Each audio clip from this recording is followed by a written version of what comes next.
बाजे ने जिस प्रकार से एक जर्नलिस्ट को, एक संपादक को जिस तरह से घसीटा था ना, दुनिया ने देखा है, देश ने देखा है। ठाकरे, पालघर में जिस तरह से साधुओं पर हमला करवाया तुमने, बीभत्स मृत्यु को वर्ण करने के लिए छोड़ा तुमने, और फिर कोई कार्रवाई नहीं किया तुमने, अपीजमेंट की पॉलिटिक्स करते रहे, भाईजान के साथ दोस्ती निभाते रहे, भाईजान के बॉडीगार्ड सेरा के साथ हॉबनॉबिंग करते रहे ना, उस वक्त तो तुम्हारा सिकंदर बड़ा मजबूत था। और आज मैं कहना चाहता हूं, मैं माननीय शंकराचार्य को, आपको याद होगा, हमारे जो दर्शक हैं उनकी अगर स्मृति है तो याद कीजिए वो मेरा शो जिसमें मैंने शंकराचार्य जी को चुनौती दी थी। ये जो जोशीमठ के शंकराचार्य जी हैं, मैंने चुनौती दी थी।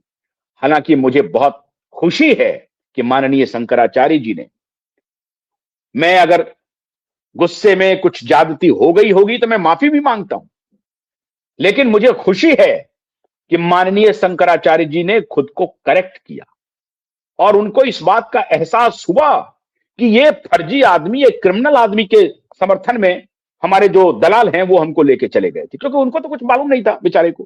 शंकराचार्य को क्या मालूम ये कौन है उद्धव ठाकरे और कौन है आदित्य ठाकरे। भाई इतना ही जानते थे कि बाला साहब ठाकरे के पुत्र हैं, लेकिन इनका रिश्ता ये खान ब्रदर्स के साथ क्या चल रहा है, ड्रग कार्टेल के साथ क्या चल रहा है, ये बेचारों को कहां से मालूम। हाँ, टीवी वगैरह देखते होंगे तो उनको मालूम होता होगा, लेकिन इनके दलालों ने जाकर के बोल दिया होगा कि नहीं नहीं शंकराचार्य जी, वो टीवी वाले तो ऐसे ही झूठे बोलते हैं, वो तो झूठ का नैरेटिव बोलते हैं, टीवी वाले तो पैसे के लिए काम करते हैं, ये भी चला देंगे। आपको पता है ना, पत्रकार पैसे के लिए काम करते हैं। तो ये सब बोल करके शंकराचार्य जी को भी गुमराह किया। लेकिन जोशीमठ के शंकराचार्य जी जो मिलने के लिए गए थे इनसे, ये दोनों पिता पुत्र से, और कहा था कि हम आपको कुर्सी दिलवाएंगे, उसी दिन हमने चुनौती दी थी कि एक तरफ आपकी धर्मपरायणता और एक तरफ क्यूबाइब नेटवर्क की धर्मपरायणता। देखते हैं विजयी कौन होता है। क्या क्यूबाइब नेटवर्क अधर्मी है? धर्म की ठेकेदारी सिर्फ शंकराचार्य ने लिया है? नहीं हो सकता है। और हमने चुनौती दी थी कि शंकराचार्य जी, आप असत्य के साथ, अन्यायी के साथ, अत्याचारी के साथ खड़े हो रहे हैं। क्यूबाइब नेटवर्क अत्याचारी और अन्याय के खिलाफ खड़ा है, और इसमें अगर स्वयं शिव भी आएंगे तो क्यूबाइब नेटवर्क मुकाबला करेगा। और स्वयं शिव ने देखा, स्वयं विष्णु ने देखा, स्वयं महेश ने भी देखा कि नहीं, क्यूबाइब नेटवर्क सही बोल रहा है। और हमारे जो भक्त हैं ये किसी गलत रास्ते पर चले गए हैं। रास्ता हमारे शंकराचार्य ने बदल लिया। उनको पता चल गया कि ये माफियाओं का गैंग मुंबई में ऑपरेट कर रहा है, और हमको गलत फीड दे करके हमको यहां भेजा था। तो मैं बड़ा आभार प्रकट करता हूं अपने शंकराचार्य महोदय का, और मैं विनम्रता से माफी भी मांगता हूं कि उस दिन अगर मैंने आपको गुस्से में कुछ कह दिया हो तो मैं माफी चाहता हूं। मैं जानता हूं कि आपको जानकारी बिल्कुल नहीं थी। आपके इर्द गिर्द जो लोग होंगे या उनके जो दलाल होंगे वो आपको कंफ्यूज किया होगा, आपको गुमराह किया होगा, लेकिन आप देर से आए, दुरुस्त आए, और आपने स्वीकार किया, और उसके बाद फिर दोबारा कभी इस दोनों बाप बेटे के रक्षार्थ खड़े नहीं हुए। और ये जो ड्रग माफिया है बॉलीवुड का, उसके रक्षार्थ आप खड़े नहीं हुए, ये बहुत अच्छी बात है। आखिरकार हमारे शंकराचार्य महोदय को भी, और ये तो मैं तो उनको जगत गुरु कहता हूं, अब मुझे नहीं मालूम, मैं पात्रता के ऊपर सवाल नहीं, लेकिन मैं मान लिया तो मान लिया, समर्पण कर दिया तो कर दिया कि हमारे जगत गुरु हैं।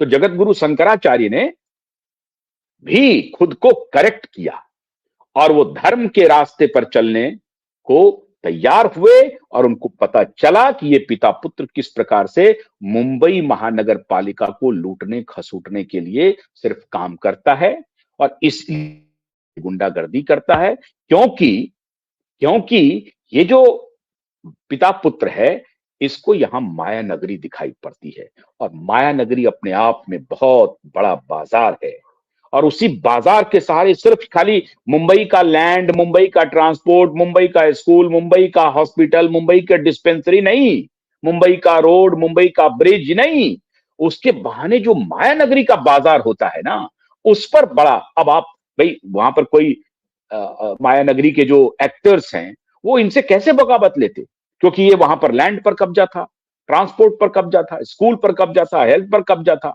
हर चीज पर तो इनका कब्जा था, लैंड पर कब्जा था। तो इनसे दुश्मनी ले नहीं सकते थे, तो लोग इनकी खातिरदारी करते रहते थे।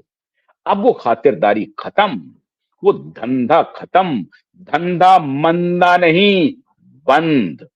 और हफ्ता अब ये नहीं असूलेगा, इसे चढ़ावा चढ़ाना पड़ेगा, अगर ये खुद को बचाना चाहते हैं तो।